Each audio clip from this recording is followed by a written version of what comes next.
बोलता है कि कैलकुलेट डेप्रिसिएशन। आपको क्वेश्चन कहता है कि जरा बताओ कि जो डेप्रिसिएशन होगा, डेप्रिसिएशन फॉर फर्स्ट ईयर, पहले साल का, या फिर ऐसे कर दो फॉर द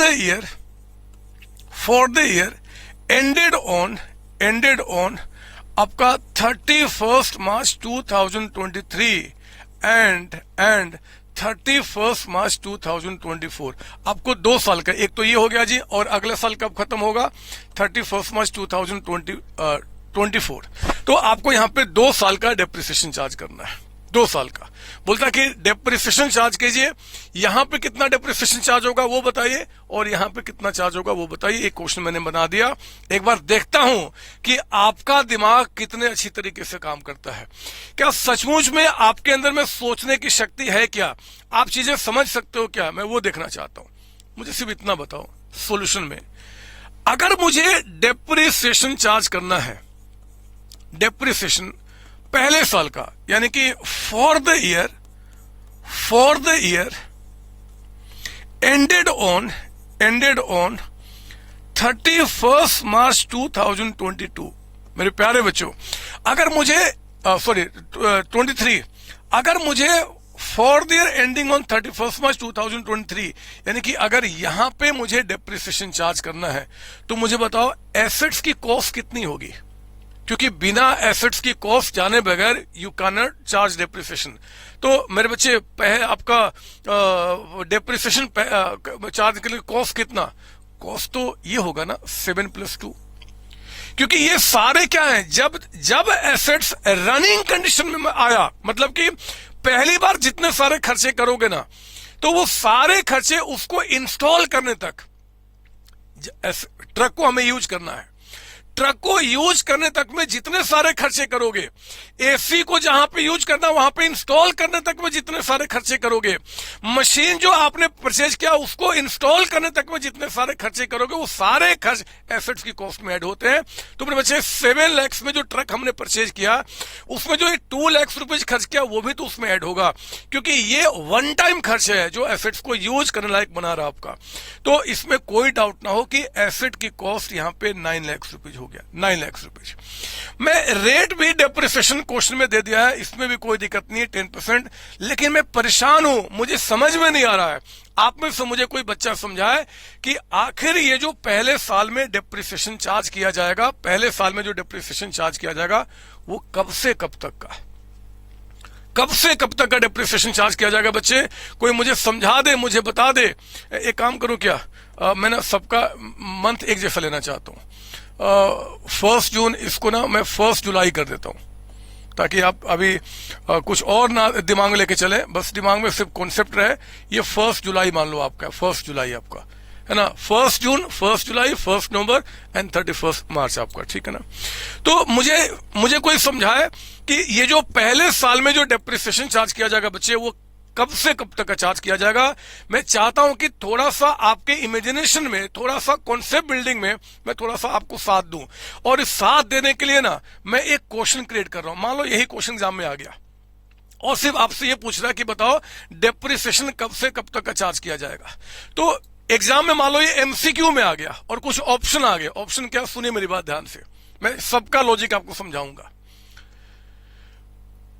पहला ऑप्शन है 1 जून, यानी कि 1 जून जिस दिन आपने एसेट्स को परचेज किया था तब से लेकर 31 मार्च तक का, 31 मार्च तक का पहला ऑप्शन आपका। ये ऑप्शन क्यों ठीक लग रहा है? क्योंकि ऑब्वियस बात है यार, इसमें क्या सोचना, जिस दिन हमने एसेट्स को परचेज किया, जिस दिन हमने एसेट को परचेज किया उसी दिन तो एसेट हमारे पास आया, तो हम उस दिन से डेप्रिसिएशन चार्ज करना शुरू करेंगे। क्या फर्क पड़ता है? तो पहला ऑप्शन तो मुझे दिखता है कि 1 जून से चार्ज करूंगा। सेकंड ऑप्शन, नहीं सर, ना, परचेज करने से क्या होगा? एसेट जिस दिन आपका रनिंग कंडीशन में आया, रनिंग कंडीशन में आने का मतलब होता है मेरे बच्चे, जिस दिन आपका एसेट ना यूज करने लायक हो गया, यूज करने लायक हो गया, समझ मेरी बात आपका, हमने 1 जून को एसेट्स को परचेज तो किया था, लेकिन वो एसेट यूज करने लायक, उसकी बॉडी फिट हो गई, सब कुछ ठीक हो गया, वो कब है? आपका 1 जुलाई है। तो सेकेंड ऑप्शन कहता है यार 1 जुलाई से चार्ज करो, 1 जुलाई से। तीसरा ऑप्शन कहता है कि नहीं सर हमें ये ठीक नहीं लगता, 1 जुलाई क्यों? अरे 1 जुलाई को यूज करने लायक बना था लेकिन जो यूज शुरू हुआ ना, यूज मतलब कि हमने बिजनेस में सामान लोड अनलोड करना, मतलब जो हमें लगता है कि यूज जहां पे शुरू हुआ वो आपका 1 नवंबर है। तो 1 नवंबर से 31 मार्च तक का यहाँ पे आंसर होना चाहिए। एंड चौथा मेरे बच्चे आपका कहते हो कि नहीं सर ये भी ठीक नहीं लगता, हमारे मुताबिक तो कौन इन सब चक्कर में पड़ेगा सर, कौन इन चक्कर में पड़ेगा? मैं तो साल के स्टार्टिंग से लेकर यानी कि 1 अप्रैल से लेकर और 31 मार्च तक का डेप्रिसिएशन चार्ज कर दूंगा, काम खत्म करो। 4 ऑप्शन मेरे बच्चे, 4 ऑप्शन दिया। आप में से जितने सारे बच्चे इस लेक्चर को देख रहे हैं, जब देख रहे हैं, जहां देख रहे हैं, मैं आपसे एक बात बोलूंगा कि पहले इसके आगे का वीडियो देखने के पहले वीडियो को पॉज कर लेना। वीडियो को पॉज करके आप बहुत ध्यान से सोचना, समझना कि आखिर क्या होना चाहिए, और उस आंसर को जो आपके दिमाग ने बोला ना, आप मुझे क्या करेंगे? आप कमेंट के थ्रू मुझे सेंड करेंगे, आप है ना। अगर आप मेरे पास डाउट सेशन नंबर है तो वहां पे सेंड करेंगे। ये वीडियो कहीं अगर आप चैनल पर देख रहे हैं तो वहां पे आप लिखेंगे, लेकिन आंसर को लिखने के बाद ही फिर आपको क्या करना है जी, आगे की बातें यहां पे मुझे देखनी है। तो कौन सा ऑप्शन ठीक होगा, कौन सा ऑप्शन ठीक होगा? मैं पढ़ रहा हूं आप लोग का आंसर, क्या ठीक होगा? ध्यान से मेरी बात सुनना बच्चे, ध्यान से। आप बहुत प्यारे बच्चे, भोले भोले हैं और चैप्टर की गहराई में हम जा रहे हैं। पता है यहां पे क्या होगा? पता है इसमें जो डेप्रिसिएशन चार्ज किया जाएगा ना, वो चार्ज किया जाएगा आपका 1 नवंबर से लेकर आपका 31 मार्च का। 1 नवंबर जिस दिन आपने उसका यूज शुरू किया ना बच्चे, जिस दिन आपने उसका एक्चुअल यूज शुरू किया, उस समय से लेकर आप साल के एंड का डेप्रिसिएशन चार्ज करेंगे। तो आंसर क्या हो गया? 1 जुलाई से लेकर 31 मार्च तक का। जब हमने यूज शुरू किया, हमने कब उसका परचेज किया, कब रनिंग कंडीशन में आया, कब क्या फर्क पड़ता है? जिस दिन हमने उसका यूज शुरू कर दिया ना, हम उस दिन से डेप्रिसिएशन चार्ज करेंगे। और अगर ये आपके दिमाग में चल रहा है, अगर ये दिमाग में आपका आंसर चल रहा है, तो ये बिल्कुल ही गलत आंसर है बच्चे, गलत आंसर है, ये गलत है, ये गलत है। ये आपका 1 नवंबर से चार्ज करने कोई मतलब ही नहीं बनता। अगर आपका दिमाग बोलता है कि सर ठीक है, वो ठीक बोला आपने, यूज से क्या होता है? अरे हमने जिस दिन परचेज किया उस दिन से चार्ज होगा ना, वो भी गलत है मेरे बच्चे, वो भी गलत है। पता सही क्या है? सही क्या है लिखिए आप मेरे साथ यहाँ पे। जहां पे ये क्वेश्चन खत्म हुआ ना, जहां पे क्वेश्चन खत्म हुआ, इस यहां तो भी लिखेंगे आप यहाँ पे नोट लिखेंगे, नोट आप यहाँ पे नोट लिखेंगे, लिखिए मेरे साथ। अभी मैं बताऊंगा कितना समय होगा, पहले उसको पहले नोट लिखिए आप यहाँ पे। कहते हैं कि एज पर ए स्टेन, ये पूरा चैप्टर ए स्टेन का है। जितने शब्द है उनमें से कोई भी शब्द मेरा नहीं बचे, सब ए स्टेन का है। कहते हैं एज पर ए स्टेन डेप्रिसिएशन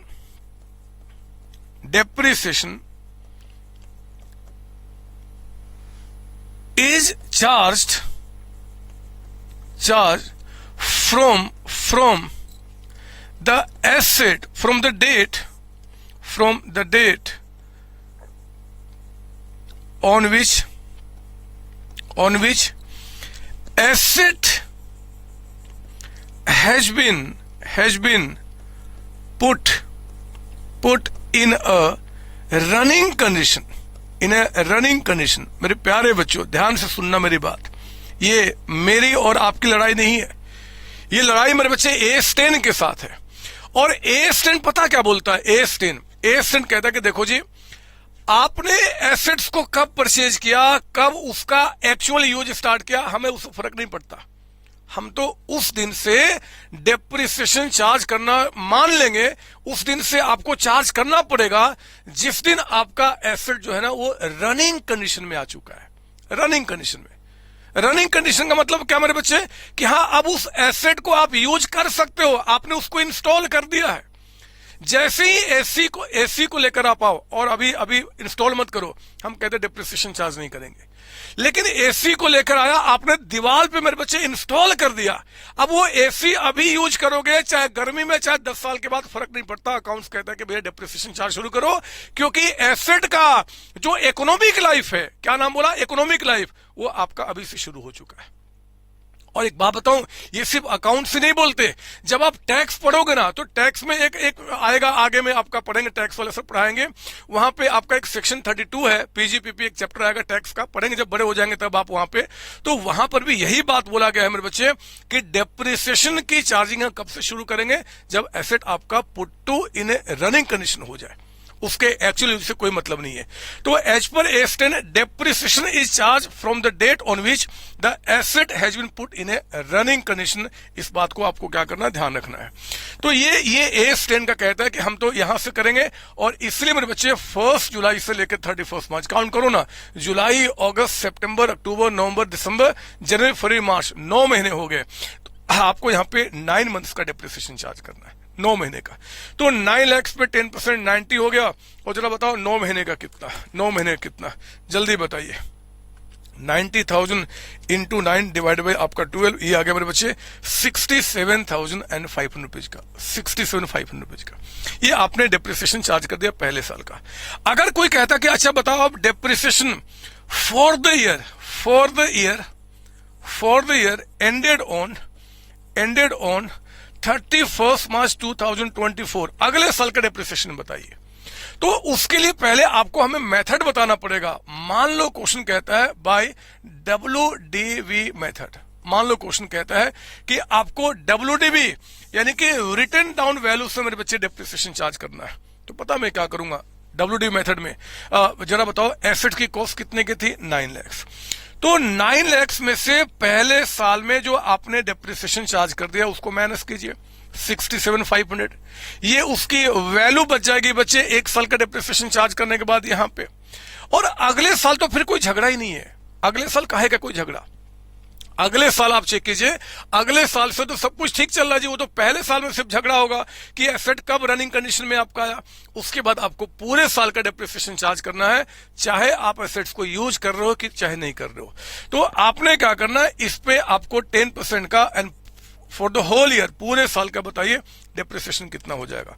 9 लाख में से 67,500 को माइनस किया और इसका मेरे बच्चे 10%, तो 83,250 ये आपका डेप्रिसिएशन निकल के आ गया। कोई डाउट इसके अंदर में? नहीं सर, प्लीज कॉपी करेंगे आप, यहाँ पे कॉपी कीजिए। ये तरीका होता है क्वेश्चन में आपको समझने का। और कोई पूछ देना कि यार आपने ऐसा काम क्यों किया, यहां से क्यों नहीं चार्ज किया, या जब परचेज किया तब से क्यों नहीं, तो मत कहना कि उनको संतोष सर ने हमें बताया है। आपने बोलना कि AS10 ने बताया है। AS10 का बोलना है कि हमारे एसेट का इकोनॉमिक लाइफ, मतलब जब से डेप्रिसिएशन चार्ज होगा वो कब से शुरू होगा जी, आपका इस दिन से, और अकॉर्डिंगली हम काम करेंगे। एक बार जल्दी से मेरी बुकलेट के अंदर में क्वेश्चन नंबर 2 पे आओ ना, एक बार जल्दी से क्वेश्चन नंबर 2 पे आइए और देखते हैं कि क्या ये क्वेश्चन हम लोग कर पाते हैं कि नहीं कर पाते हैं।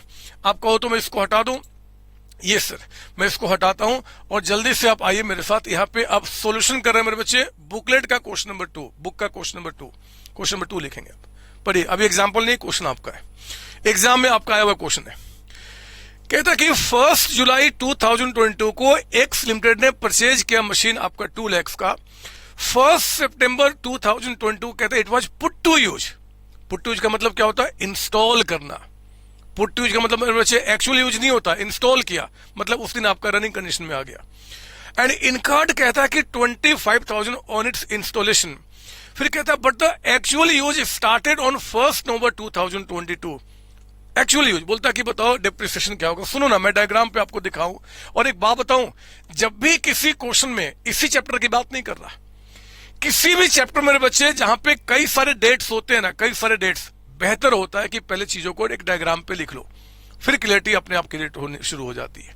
सुनेंगे मेरी बात। यहाँ पे कहता है कि ये आपका डेट है 1 जुलाई 2022।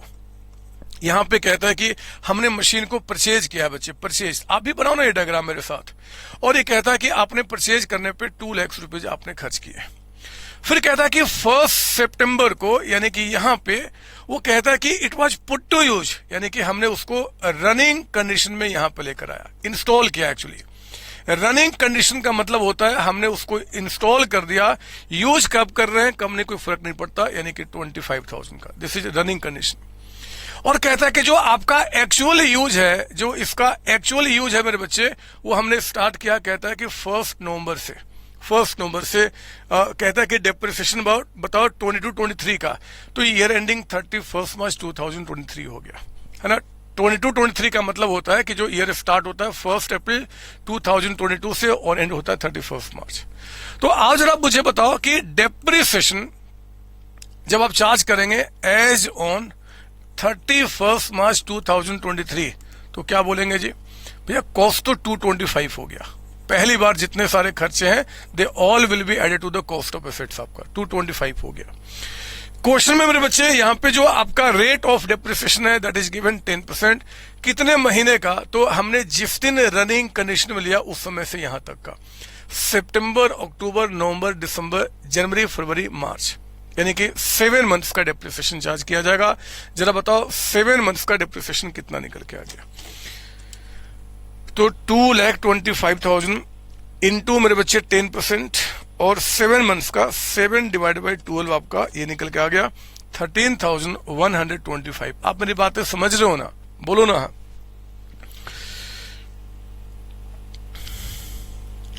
एक बदमाश बच्चा है, वो कहता है कि सर अगर एसेट को हमने इंस्टॉल करके बिजनेस में रख लें और उसका यूज ना करें तो क्या होगा? बताया तो बदमाश, आप उसको यूज करो चाहे ना करो, अकाउंट्स को उससे कोई मतलब नहीं है। जिस दिन वो कहता है, पढ़ाऊंगा थ्योरी में, कि जिस दिन एसेट आपका इंस्टॉल हो गया ना आपके बिजनेस में यूज करने लायक, मतलब उसके आपने पैकेट को खोल दिया, तो अब उसी दिन से हमारा अकाउंट्स मानता है कि एसेट्स की वैल्यू आपका डेप्रिशिएट होना शुरू हो गया, क्योंकि अब उसकी वो वैल्यू नहीं रह जाएगी जो वैल्यू आपका नए एसेट्स की थी। इकोनॉमिक लाइफ होता है कि वहां से शुरू हो गया, तो आप ये काम करना शुरू कर देंगे, ठीक है ना। तो 31 मार्च आपका यहाँ पे क्या हुआ जी? आपका ये निकल गया ना। और नेक्स्ट ईयर का यानी कि डेप्रिसिएशन जो चार्ज करना है आपको as on 31 March 2024, next year मेरे बच्चे, वहां तो कोई दिक्कत ही नहीं है। नेक्स्ट ईयर में आप क्या करेंगे कि एसेट्स का जो कॉस्ट था 225, क्वेश्चन में WDV मेथड लिखा हुआ है, इसमें से आप जो डेप्रिसिएशन चार्ज कर चुके पिछले साल का उसको माइनस कीजिए और इस पे आपका 10%, और जरा बताओ कितने समय का? तो फॉर द होल ईयर मतलब क्या? 12 महीने का, 12/12। यहाँ 7 मंथ्स का था कि 12 में 7 महीने का चार्ज करेंगे, यहाँ 12 में 12 महीने का, तो ये लिखो या ना लिखो फर्क नहीं पड़ता, बता दो आपका डेप्रिसिएशन कितना, क्योंकि 12/12 1 ही हो जाएगा, तो कोई दिक्कत थोड़ी है। तो 225 माइनस आपका 13,125 और इसका 10% अगर हम निकालते हैं we are getting 21,188 rounding up में, 21,188 का डेप्रिसिएशन। बात समझ में आ रही है ना? ये छोटी छोटी बातें हैं, लेकिन ये सारी बातें A10 की हैं, इनको बिना समझे बगैर हमारे लेवल पे क्वेश्चन को सॉल्व करना मुश्किल हो जाएगा बच्चे। प्लीज कॉपी करेंगे, इसमें कोई डाउट आपको? नहीं सर, ठीक है, जल्दी करें, मुझे कुछ और बातें आपको समझानी है, आज बहुत सारी बातें आपके साथ करनी है। अगला पॉइंट मेरे साथ सुनेंगे आप। अगला पॉइंट, इसको मिटा दूं, ये हो गया आपका? Yes sir. हाँ, एक और पॉइंट है, आप लिखेंगे मेरे साथ यहाँ पे। कितने नोट हमारे हो चुके हैं जी? ये नोट सारे मेरे बच्चे रिवीजन के लिए आपके हैं और उन्हीं नोटों को मैं सबको समझाया जा रहा हूं। नोट कितने हो गए? 5 ना? आप लिखिए 6 नोट आपका, 6 लिखेंगे आप यहाँ पे। नोट नंबर 6, नोट नंबर 6 लिखेंगे आप यहाँ पे, नोट नंबर 6। पता है मोड ऑफ, लिखिए मेरे साथ, mode of purchase of asset, mode of purchase of assets. आपको पता है अगर हम कोई एसेट्स को परचेज करते हैं ना बच्चे, तो एसेट्स को परचेज करने का 2 तरीका होता है। आप ऐसे मेरे साथ बनाएंगे जैसे मैं लिख रहा हूं। एक होता है आपका कैश बेसिस पे, एक होता है आपका कैश बेसिस, और एक होता है मेरे बच्चे क्रेडिट बेसिस, है ना। क्रेडिट का मतलब होता है हायर परचेज या इंस्टॉलमेंट, जो भी आप बोलते हैं। तो अगर कोई एसेट्स को आप परचेज करते हो, हमारे पास 2 तरीका होता है, कैश और दूसरा क्रेडिट।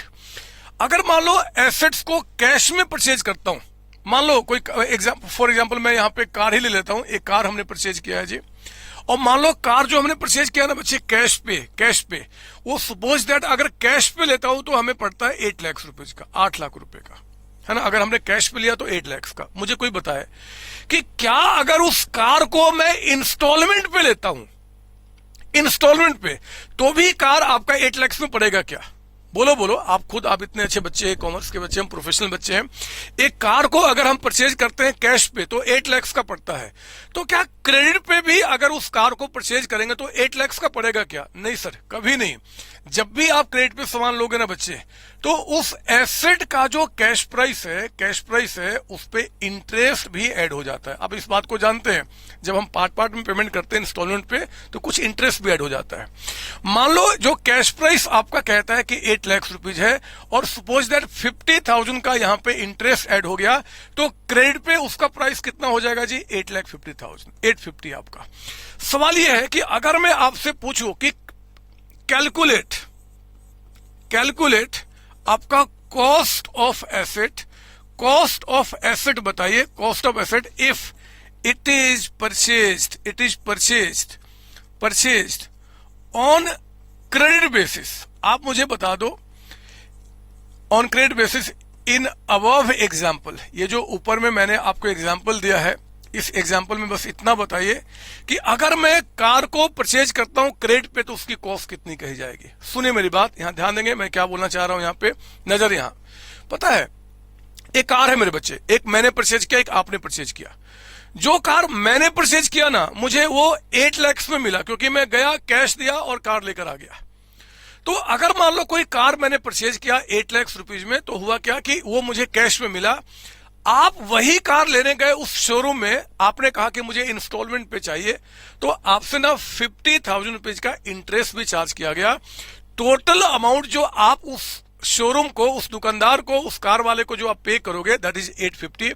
मैं सिर्फ इतना बोलता हूं कि अगर आपको यहां पे सॉल्यूशन में आपको डेप्रिसिएशन निकालना है, अगर आपको कॉस्ट निकालना है, तो बताओ जरा कि आपका एसेट्स का कॉस्ट कितना माना जाएगा अगर आपने क्रेडिट पे परचेज किया है। तो मुझे बताइए जरा कि अगर आपने क्रेडिट पे कार परचेज किया है मेरे बच्चे, तो एसेट की कॉस्ट कितनी मानी जाएगी?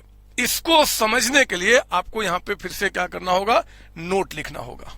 इसी के अंदर में, नोट 6 के अंदर में लिखिए आप यहां पे इस तरीके से, इसी के अंदर में लिखना। कहते हैं कि एज पर A10, इसी के अंदर लिखिए आप यहां पे ताकि बातें समझ में आएंगी। एज पर A10 कहते हैं कि asset is always recorded in the book of asset, in the book of form at its cash price, है ना। मेरे बच्चे कहते हैं कि A10 के मुताबिक एसेट को जब भी आप बुक में रिकॉर्ड करोगे ना, बुक में, तो आप इसके कैश प्राइस पे रिकॉर्ड करोगे, कैश प्राइस पे, full stop. It does not matter, लिखिए आप यहां पे, matter whether it has been purchased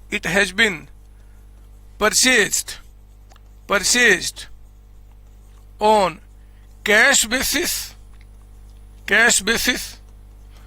और क्रेडिट बेसिस। आपने जो एसेट को परचेज किया है वो कैश पे परचेज किया है, क्रेडिट पे, हमें फर्क नहीं पड़ता मेरे बच्चे। आपको एसेट का जब कोई कॉस्ट पूछे ना, कॉस्ट, तो कॉस्ट आप हमेशा क्या बोलेंगे? 8 लाख। यानी कि मेरे लिए भी एसेट का जो कॉस्ट होगा 8 लाख रुपीज होगा, और आपने जो क्रेडिट पे परचेज किया है, इवन तो आपने 850 का पेमेंट किया है, 850 का, फिर भी आपके लिए कॉस्ट कितना बोला जाएगा? 8 lakh. Therefore cost of car is equal to कितना? 8 लाख रुपए, 8 लाख रुपए। सर ऐसा क्यों? मानता हूं कि आपने 8 लाख पे किया, ठीक है, लेकिन हमने तो सर 850 पे किया है।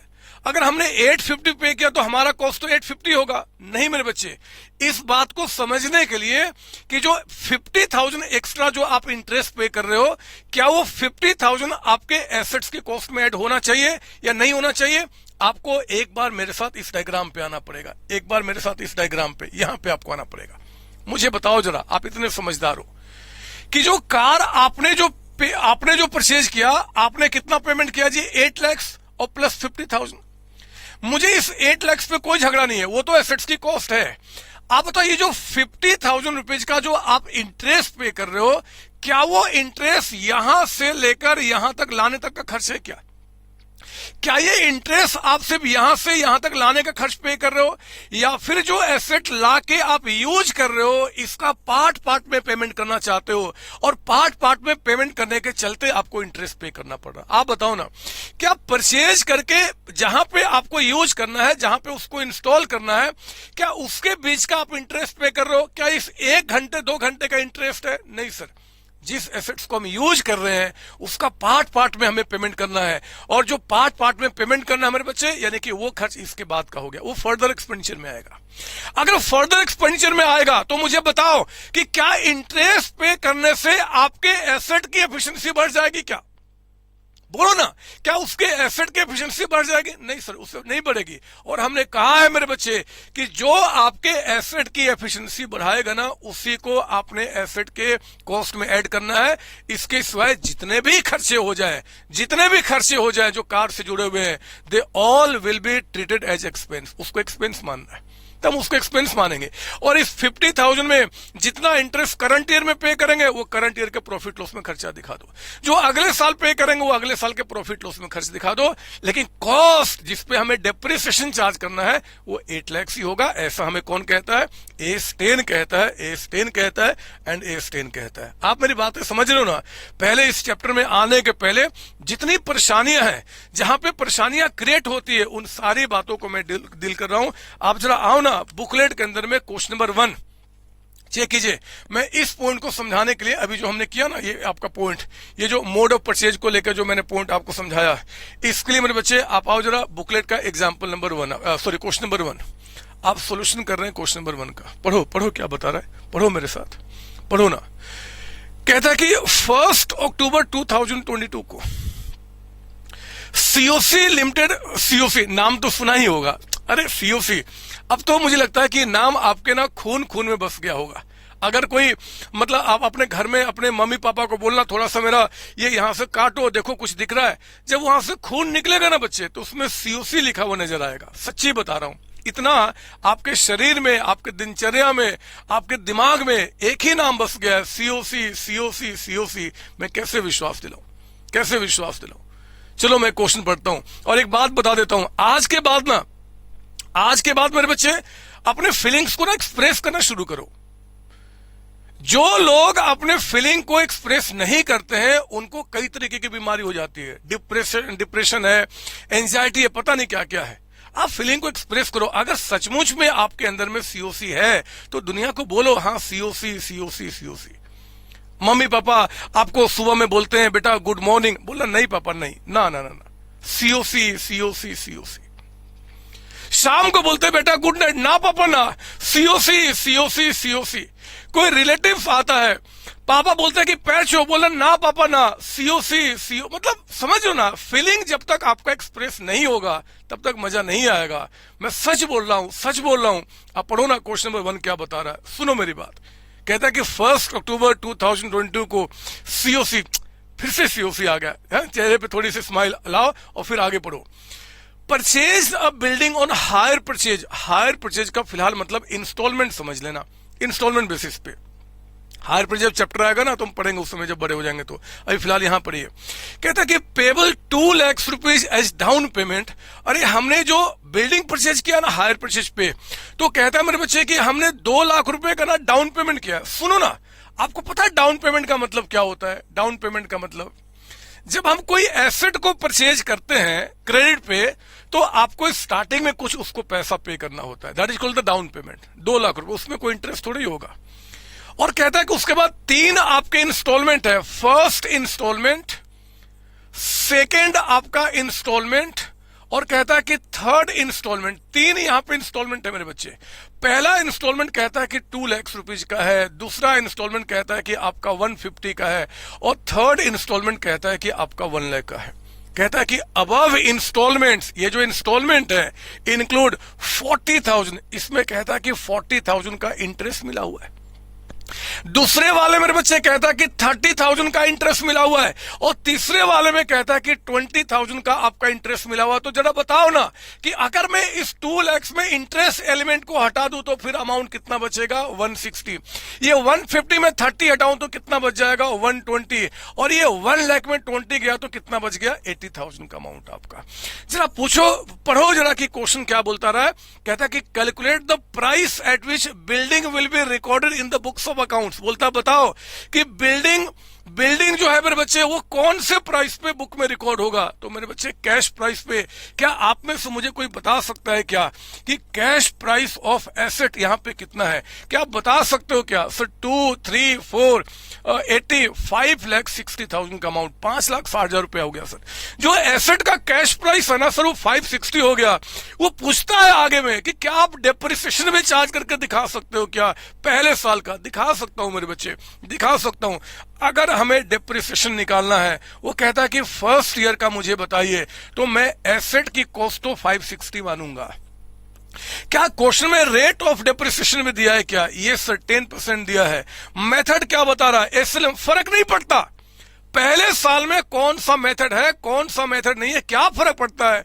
क्या फर्क पड़ता है? हाँ, वो कहता है मेरे बच्चे आगे, वो कहता है कि बताओ डेप्रिसिएशन कितना होगा। मेरी बात सुनो, 1 अक्टूबर 2022 को आपने एसेट परचेज किया था, 1 अक्टूबर, और डेप्रिसिएशन कब चार्ज करना है जी हमें? 31 मार्च को। तो अक्टूबर, नवंबर, दिसंबर, जनवरी, फरवरी, मार्च, 6 महीने का तो डेप्रिसिएशन चार्ज करना है यार। 6 महीने का करो ना 6/12, बताओ ये कितना निकल के आ गया? 28,000, 28,000 रुपए का, 28,000 का will charge depreciation, will charge depreciation and will charge depreciation. नहीं जी, सीओसी सीओसी सीओसी, बस और कुछ नहीं। एक बच्चा कह रहा है कि संतोष सर ना, सीओसी सीओसी सीओसी, बस और कोई नाम नहीं। दुनिया को भी तो पता चले यार कि हमारे बच्चे जो हैं वो फीलिंग को एक्सप्रेस करते हैं। आज हमारे देश के अंदर, मैं सच्चाई बता रहा हूं, 95% लोग अपनी फीलिंग्स को, अपने दुख को, अपने दर्द को, अपनी खुशी को ना छिपा के रखते हैं। और वो पता चलता है कि यार वो 40 साल पे, 42 साल पे, 45 साल पे, 50 साल पे वो मर जाते हैं। हार्ट अटैक हो गया, ये बीमारी हो गया, छत से कूद गए, पानी में कूद गए, वहां पे मगरमच्छ खा गया, वहां पे शेर खा गया, यही सब सुनने में आता है। अरे क्यों ऐसा करना? फीलिंग एक्सप्रेस करो ना यार, करो ना। मम्मी है, पापा है, दोस्त है, भाई बहन है, इतने सारे लोग हैं, फीलिंग एक्सप्रेस करो ना। क्यों मरना चाहते हो? 350 साल से पढ़ा रहा हूं मैं, अपनी एज एग्जैक्ट नहीं बताऊंगा, 350 साल से पढ़ा रहा हूं और अभी तक जिंदा हूं क्योंकि फीलिंग एक्सप्रेस करता हूं। बस ज्यादा नहीं बोलूंगा। मैं आपको कहीं दूर लेके चलना चाहता हूं, और भी कहीं दूर, ऐसी जगह पे जहां पे बस मैं और आप और बस और कोई नहीं। चलो मैं आपको अब लेकर आता हूं कुछ, यहां तक तो कोई दिक्कत होना नहीं चाहिए यार। आप देखो आज की अभी जो हमने लगभग 1 और 30 मिनट्स का टाइम गुजार लिया, कुछ भी नहीं पढ़ाया मैंने आपको, कसम से। ये खामखा मैं आज समय बर्बाद कर रहा हूं। हमने क्या किया जी, कह दिया कि भैया डेप्रिसिएशन AS10 के मुताबिक है। वो बात है जो एग्जाम में थ्योरी के रूप में या 1 मार्क में आ सकता है। वो डेप्रिसिएशन किस पे चार्ज करते हैं? ऑल डेप्रिशिएबल एसेट्स, बस लैंड को छोड़ देना। और लैंड की भी गहराई में जाओगे तो लैंड में कौन सा? फ्री होल्ड लैंड को छोड़ देना, बाकी सबके डेप्रिसिएशन चार्ज करेंगे। हमने कहा कि डेप्रिशिएबल वैल्यू, हमने कहा डेप्रिशिएबल लाइफ, डेप्रिशिएबल लाइफ में हमने कहा इकोनॉमिक लाइफ। मेरे बच्चों ध्यान रखना, यहां भी एग्जामिनर गेम खेलता है। एग्जाम में एक दे देगा आपको इकोनॉमिक लाइफ, इकोनॉमिक लाइफ, और एक दे देगा फिजिकल लाइफ। फिजिकल हम बताएंगे आपको थ्योरी में दोनों में फर्क क्या होता है। फिजिकल लाइफ तो आप डेप्रिसिएशन चार्ज करते हो उसके इकोनॉमिक लाइफ में। इकोनॉमिक लाइफ का मतलब होता है कि हमारे मुताबिक बिजनेस में उसको कितने साल यूज कर सकता हूं। फिजिकल लाइफ तो यार 100 साल का भी हो सकता है। एक एसी को हमने लाके परचेज करके इंस्टॉल कर दिया, छोड़ दिया, हम उसको यूज ही नहीं कर रहे, 10 साल, 20 साल, 50 साल भी वो यूज हो सकता है, छोड़ दो इसी तरीके से, उससे फर्क नहीं पड़ता। इकोनॉमिक लाइफ, बिजनेस जो है ना, बिजनेस हमारा जो है जिसमें कि हम पैसे कमा रहे हैं, हमें उसमें कितने साल लगता है कि हम उसको उतने साल में डेप्रिशिएट करना चाहिए, that is called economic life. और यही बात होती है, यही बात होती है। यही तो मैंने बताया, और तो कुछ बताया नहीं। हमने ये भी कह दिया कि वो स्क्रैप वैल्यू को रेसिडुअल वैल्यू भी कहते हैं। और बार बार कॉस्ट कॉस्ट कॉस्ट आ रहा था। हमने कहा कि भैया पहली बार जितने सारे खर्चे करोगे वो सब एसेट की कॉस्ट में ऐड कर देना, बशर्ते कि 1 टाइम खर्च होना चाहिए। क्यों जी वन टाइम खर्च क्यों? उसका रीजन बताया कि हमारी जो गवर्नमेंट है, हमारी जो इनकम टैक्स अथॉरिटी है, वो कहते हैं कि भैया जो रूटीन में खर्चे करते हो ना, उस साल के प्रॉफिट लॉस में दिखाओ, जो वन टाइम खर्चे करते हो उसको एसेट मानो और उसको डेप्रिशिएट करके पार्ट पार्ट में दिखाओ। यही तो बातें मैंने बताई। एस 10 के मुताबिक डेप्रिसिएशन चार्ज करने का 3 तरीका बताया, एसएलएम है, डब्ल्यूडीबी है और वो आपका प्रोडक्शन मेथड है। और कुछ तो हमने पढ़ाया नहीं यार। एक छोटी सी बात बता दिया कि जब एसेट्स आपका रनिंग कंडीशन में आएगा तब से डेप्रिसिएशन चार्ज करना, यही तो बताया। बोलो ना। हाँ, हमने ये भी छोटी सी बात बता दी कि यार एसेट्स को परचेज करो कैश पे चाहे क्रेडिट पे, क्या फर्क पड़ता है। आपने जब आपने एसेट्स को कैश पे लो चाहे क्रेडिट पे, आप एसेट को हमेशा कॉस्ट का मतलब कि कैश प्राइस, इंटरेस्ट उसमें इंक्लूड नहीं होता। इतनी सारी बातें हमने बताई है। मैं कुछ और एक एग्जांपल आपको, लिखो यहां पे कुछ और प्यारी बातें, कुछ और प्यारी बातें लिखो आप यहां पे, है ना। बातें, कुछ और बातें करता हूं जो कि अभी अगली क्लास में जब आऊंगा बड़े बड़े क्वेश्चन को लेकर आऊंगा, मजा आएगा वहां पे आपको अगर ये बातें समझ गए तो। लिखो ना यहां पे एग्जांपल नंबर 1, एग्जांपल लिखेंगे। कहता है कि आपका परचेज प्राइस, लिखिए मेरे साथ यहां पे, परचेज प्राइस ऑफ मशीन। हमने एक मशीन परचेज किया और वो कहता है कि 8 लाख रुपए, 8 लाख रुपए। हमने यहां पे GST goods and services tax, आपका जीएसटी पे किया जी, पेड किया। मान लो यहां पे मैं लिख देता हूं यहां पे, मान लो इस पे 10% पे किया, 10%, ठीक है ना। फिर कहता आपका यहां पे हमने पे किया कमीशन ऑन परचेज, परचेज आपका ये कहता है कि मान लो हमने पे किया 1 लाख रुपीज का अमाउंट, 1 लाख रुपीज का अमाउंट। कहता है कि आफ्टर 3 इयर्स 3 साल के बाद, कहता है कि machine was sold for rupees 2,40,000, 2,40 में बेच दिया। And commission paid on sale, commission paid on sale rupees कर लो आप यहां पे, या फिर paid on sale at the rate of, कहता है कि मान लो 10%। बोलता है कि calculate cost price and sale proceeds of machine का कॉस्ट बताइए और सेल प्रोसीड बताइए। लिखिए सोल्यूशन यहां पे मैं लिख रहा हूं, कंप्यूटेशन ऑफ कॉस्ट ऑफ वो मशीन का मेरे बच्चे आपको यहां पे कॉस्ट बताना है कि बताइए कितना होगा। सुनो ना मेरी बात, मशीन का हम कॉस्ट कैसे निकालते हैं, मेरी बात सुनो। पता है जब भी मशीन का कॉस्ट लेना होगा ना, तो एक तो आप परचेज प्राइस ले लीजिए, परचेज प्राइस ऑफ मशीन, और ये परचेज प्राइस कितना आपका है, 8 लाख रुपए, 8 लाख रुपए। पर बच्चे जीएसटी जो है ना, जीएसटी आपका, ये जीएसटी आपको यहां पे ऐड नहीं करना, जीएसटी यहां पे ऐड नहीं करेंगे। सर क्यों ऐड नहीं करेंगे? हमें यहां पे देखना होता है एग्जाम में जीएसटी को लेकर कि क्या वो एडजस्टेबल है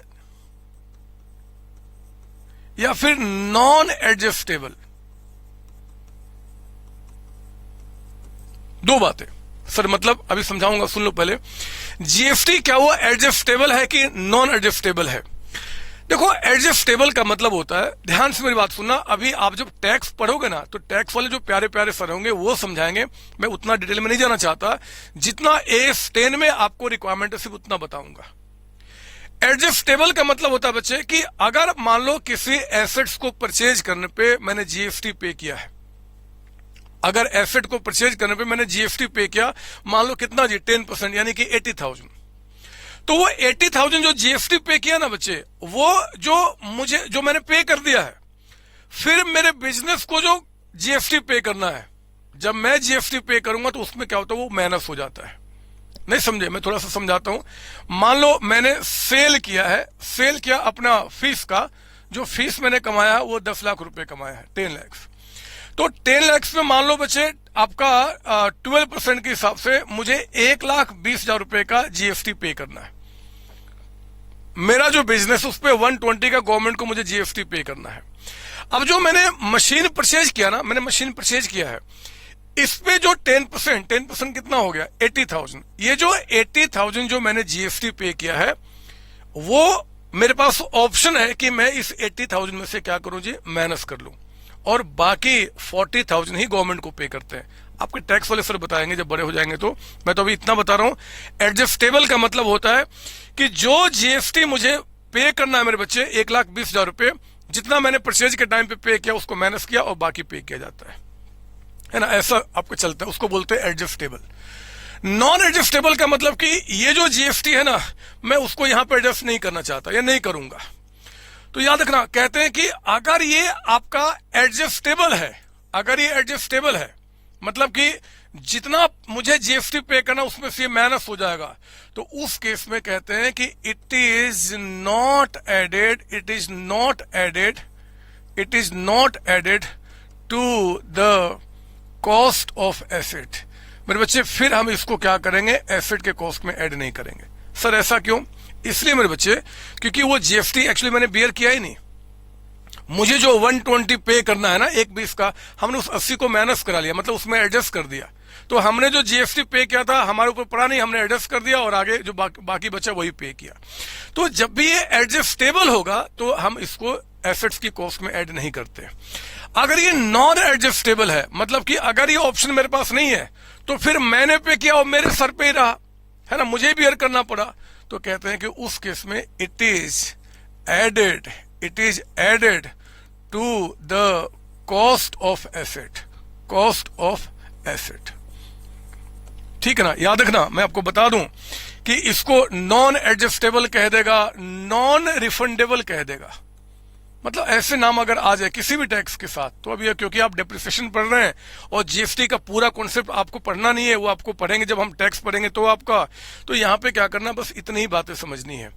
अगर कह देगा एडजस्टेबल या फिर कह देगा क्या, रिफंडेबल, वो रिफंड हो जाएगा, मतलब वो आपका पैसे वापस मिल जाएंगे। तो हमने पे किया, बाद में हमें मिल जाएगा, हमें तो कोई कॉस्ट लगा नहीं, तो हम उसको फिर कॉस्ट में ऐड नहीं करेंगे। और अदरवाइज सर एग्जाम में अगर क्वेश्चन आ जाए और वो कह दे कि जीएसटी है और वो नहीं बोल रहा है कि रिफंडेबल है कि नॉन रिफंडेबल, तो फिर हम क्या करेंगे, लिखेंगे यहां पे नोट, यहीं पे लिख दो आप, यहां पे जैसे आपको ध्यान रहे, मैं इसी पे नोट दिखा दे रहा हूं, note. If not mentioned in exam we always assume GST, we always assume GST is adjustable यानी कि रिफंडेबल। ऐसे आप याद, रिफंडेबल मतलब जितना हमने पे किया वो हमें वापस मिल जाएगा। तो अगर वो मिल जाएगा मेरे बच्चे, फिर तो हम एसेट्स की कॉस्ट में ऐड नहीं करेंगे, हमें पे करना नहीं पड़ा।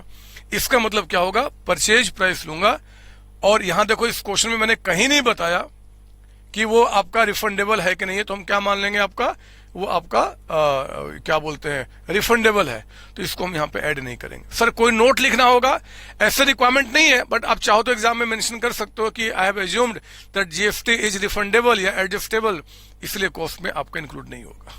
ठीक है ना, ठीक है। आपने कमीशन पे किया, ऐड कीजिए, कमीशन ऑन परचेज कितना पे किया हमने जी, कमीशन 1 लाख रुपीज ऐड कर देंगे यहाँ पे। तो आपका जो कॉस्ट हो गया ना, कॉस्ट ऑफ एसेट, वो कितना हो गया, 9 लाख रुपीज, 9 लाख रुपए। और लिख दो यहाँ पे नोट, आई हैव एज्यूम्ड, अगर नोट लिखना पड़े आपको तो I have assumed that GST is refundable, मतलब वो रिफंड हो जाएगा, हमें आगे जो पे करना उसमें से एडजस्ट हो जाएगा, तो हमारा कॉस्ट लगा ही नहीं, क्योंकि जितना पे के बाद में हमें मिल जाना है, तो कॉस्ट कहेगा, तो 9 लाख रुपया आप हो गया, कॉस्ट निकल के आ गया जी। सेल प्रॉफिट्स बताओ कितना हो गया, तो जब आपको नेट सेल प्रॉफिट्स निकालना है,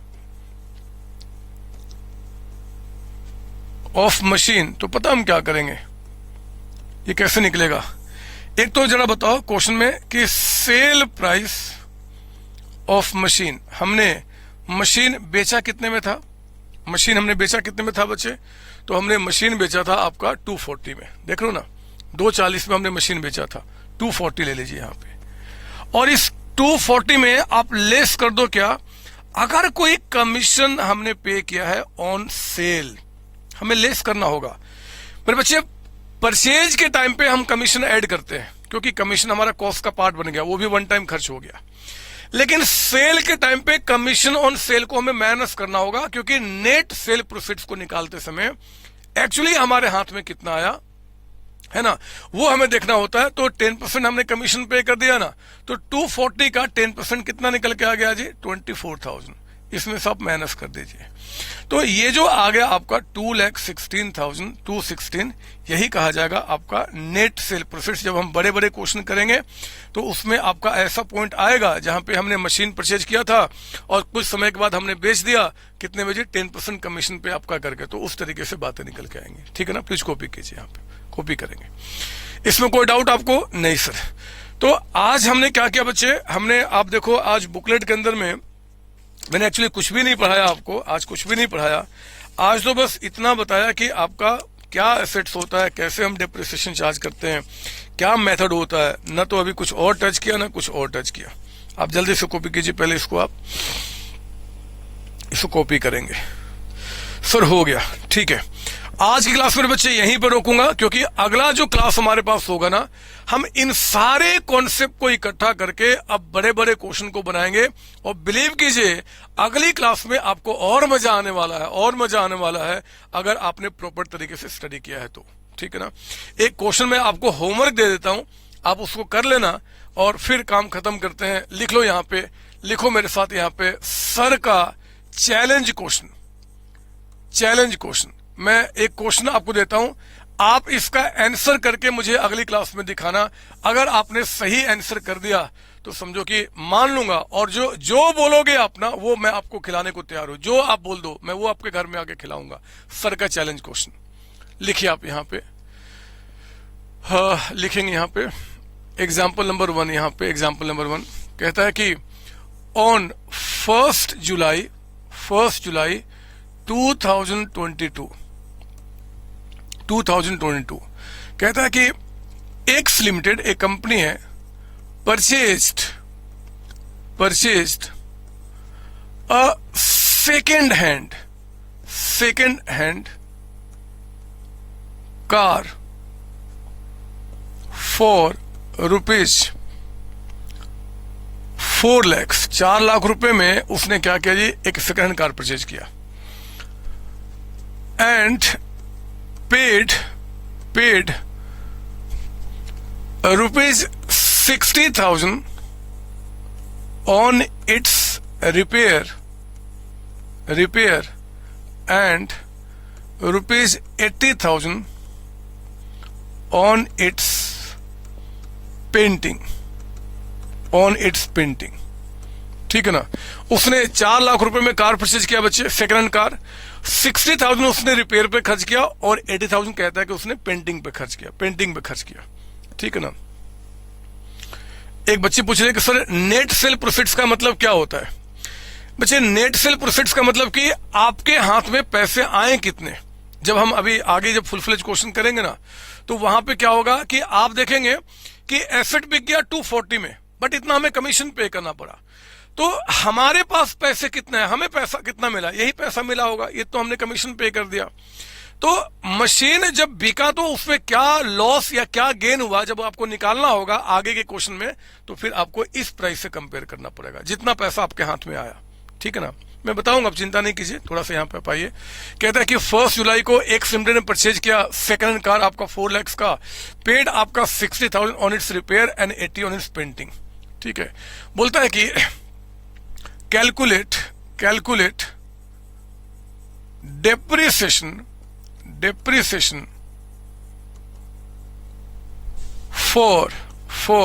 depreciation at the rate of 10% per annum for the year ended on 31st March 2023। ये क्वेश्चन कह रहा है मेरे बच्चे। चलो मैं अभी करा देता हूं, समय हमारे पास है, क्यों होमवर्क दूं। सुन लो मेरी बात ध्यान से। पता है हमारा अकाउंट्स क्या बोलता है? अगर आप कोई सेकेंड हैंड कार परचेज करते हो ना, सेकेंड हैंड कोई भी एसेट्स परचेज करते हो बच्चे, कोई भी एसेट सेकेंड हैंड, तो कहता है कि सेकेंड हैंड जब भी कोई एसेट्स परचेज करोगे उसको अपने मुताबिक रनिंग कंडीशन में।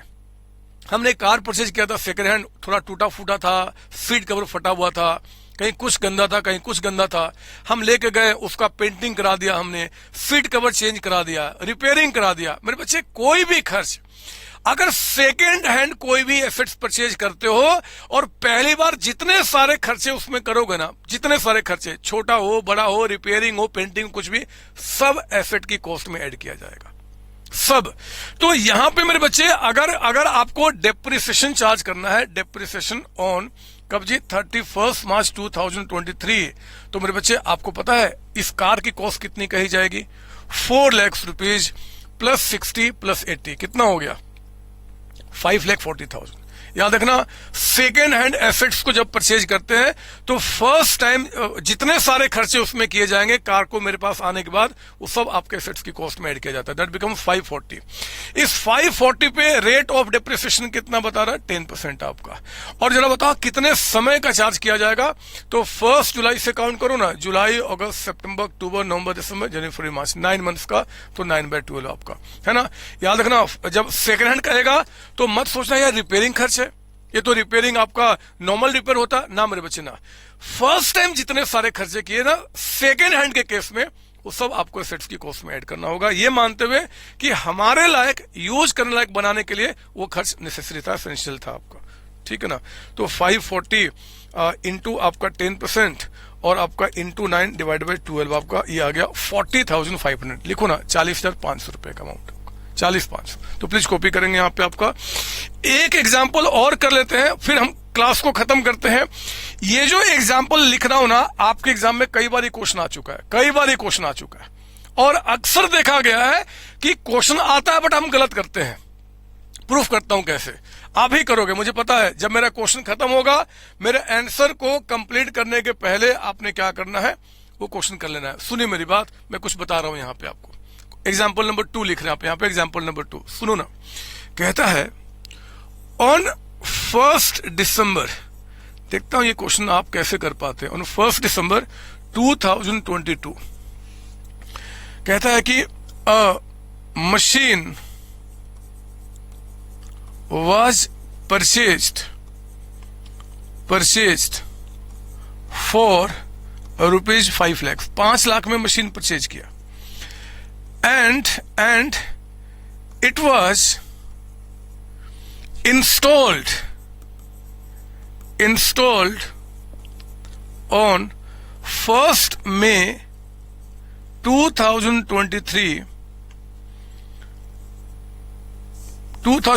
कहता है कि paid installation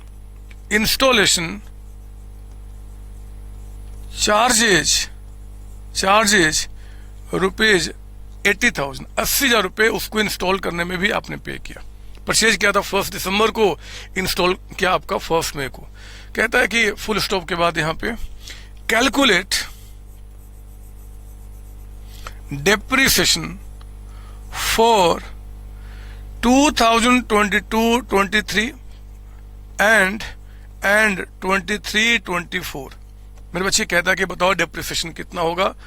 eight the rate of 10% per annum by SLM method. SLM method से आपको यहाँ पे डेप्रिसिएशन निकालना। एग्जाम में आया हुआ क्वेश्चन है, सच बता रहा हूं।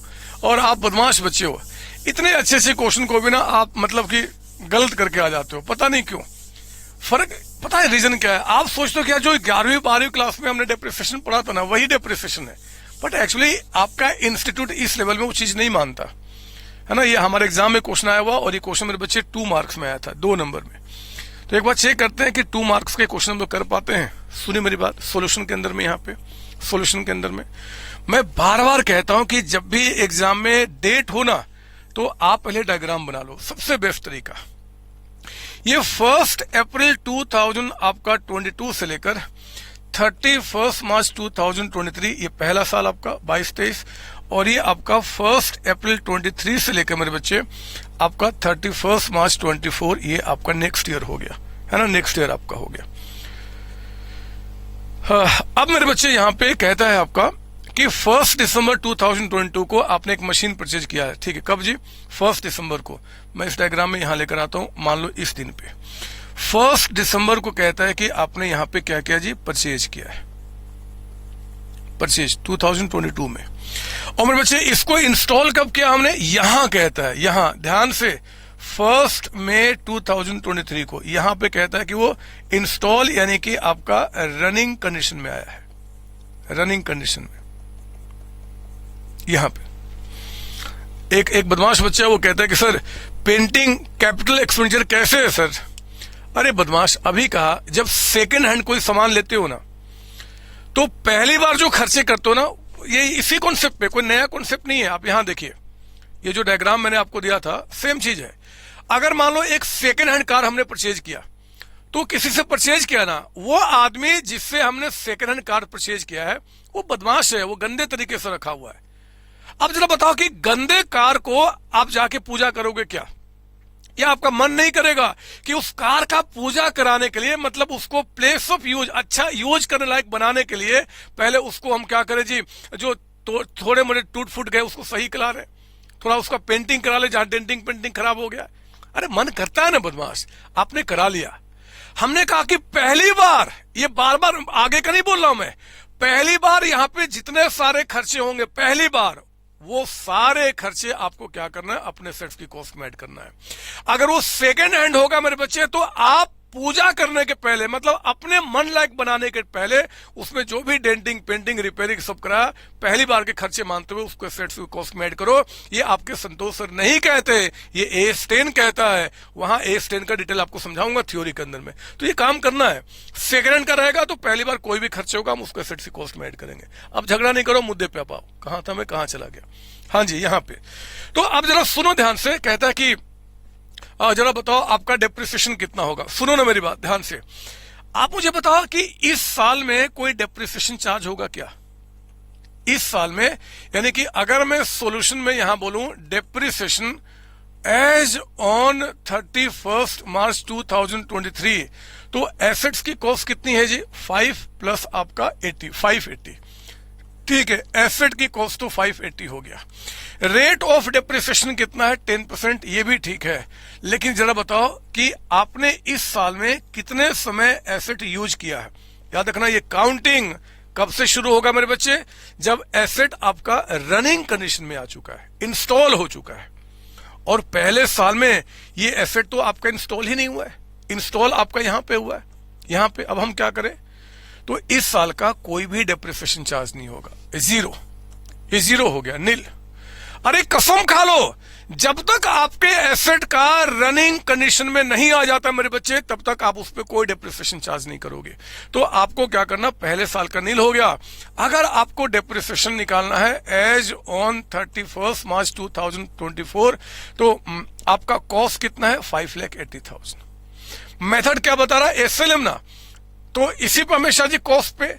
रेट कितना है? 10%। कितने समय का? तो ये चेक करो आपका टाइम पीरियड कितना है। ये टाइम मई, जून, जुलाई, अगस्त, सितंबर, अक्टूबर, नवंबर, दिसंबर, जनवरी, फरवरी, मार्च, ये कितने हो गए? 11 महीने। तो आपको 11/12 यानी कि 11 महीने का डेप्रिसिएशन चार्ज करना होगा। जरा बताओ कितना आ गया?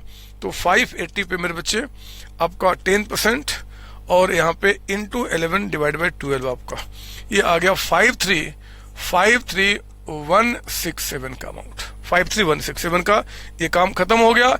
जाते जाते एक इंपॉर्टेंट नोट ले लो और क्लास को हम एंड करते हैं। लिखेंगे यहां पे, if date of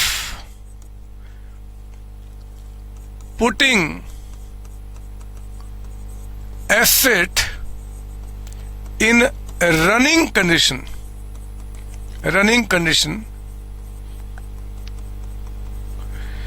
is not given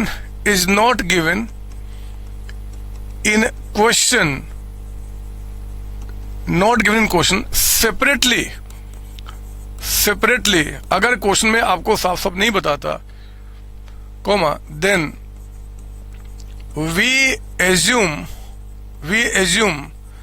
that asset has been put in the running condition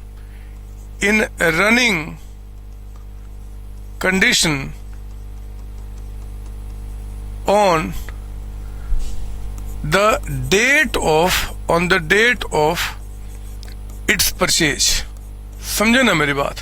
जिस दिन आपने एसेट को परचेज किया होगा बच्चे, हम मान लेंगे कि उसी दिन हमारा जो एसेट है वो आपका रनिंग कंडीशन में आया हुआ है। आप मेरी बातें समझ रहे? मैंने क्या बताया?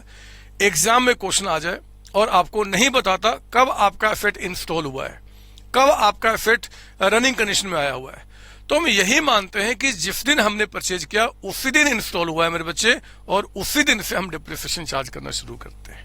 आई बात समझ में? Yes sir. तो आज की बात बस इतनी ही बातें आपको समझाना था। ये ध्यान में रखिए, अगली क्लास में जब हम मिलेंगे, बड़े बड़े क्वेश्चन की जब प्रैक्टिस करेंगे तो आपको मजा आने वाला है। दूसरे बच्चों से कहीं बेहतर आप इसकी तैयारी करेंगे। आप सबको bye bye, tata. Thank you बच्चों, थैंक यू जी। हेलो बच्चों, कैसे हैं आप? मैं CA संतोष कुमार। मैंने और मेरी टीम ने डिसाइड किया कि जो क्वालिटी एजुकेशन मैं और मेरी टीम एक पर्टिकुलर एरिया में प्रोवाइड कर रहे हैं, उसको पूरे देश में क्यों न फैलाया जाए at the reasonable cost, under the brand name of COC education private limited. मेरे बच्चों, इस सक्सेस को हमने पाया, कॉमर्स के स्टूडेंट्स किसी भी कोर्स के हो, वो पूरे ऑल ओवर इंडिया में बैठ के हमारे कोर्सेज से बेनिफिट ले रहे हैं या ले चुके हैं। हमें जो दूसरों से अलग करता है वो है हमारा डेली डाउट सेशन। हमारा जो एकेडमिक इंस्ट्रक्टर टीम है, आपके कॉन्टिन्यूस आपके ग्रोथ पे वो नजर बनाए रखता है और आपको कॉन्टिन्यूस बेसिस पे मोटिवेट करना आपको स्टडी के लिए। मेरे बच्चों, कुछ रिव्यूज पूरे ऑल ओवर इंडिया से आए हैं, मैं चाहता हूं कि वो आपसे शेयर करूं। This is Komal Mishra of class 11. I am Vishal. I am preparing for CA Foundation. Hello, my name is Anshika and I'm doing CA Intermediate. Ayaz from Bihar, student of CUC since class 11th and now in foundation. I have purchased my CMA intermediate classes from CSC Education. Hi everybody, this is Rahul. I am currently pursuing the CMA finals. मैंने YouTube पर पहली बार संतोष sir का class देखा। उनके पढ़ाने का तरीका मुझे बहुत ही पसंद आया। Very thankful to Santosh sir. He is really a very nice teacher. अगर मैं संतोष सर के टीचिंग स्टाइल के बारे में बात करूँ तो आपको महसूस ही नहीं होगा कि आप वीडियो क्लासेस में बैठे हो, आप लाइव क्लासेस में बैठे हो। Santosh sir has cleared all my doubts and he gives a very तगड़ा concept over accountancy. Thanks to COC, my concepts are pretty clear, my doubts get clear right away and I'm even able to score a good mark. इसलिए मैं संतोष sir का दिल से thank you so much कहना चाहता हूँ। Thank you Santosh sir, thank you team. आइए आप भी हमारे साथ ज्वाइन करें और सक्सेस के पाथ पे आप भी हमारे साथ अपने सपनों को पूरा करें। थैंक यू बच्चों।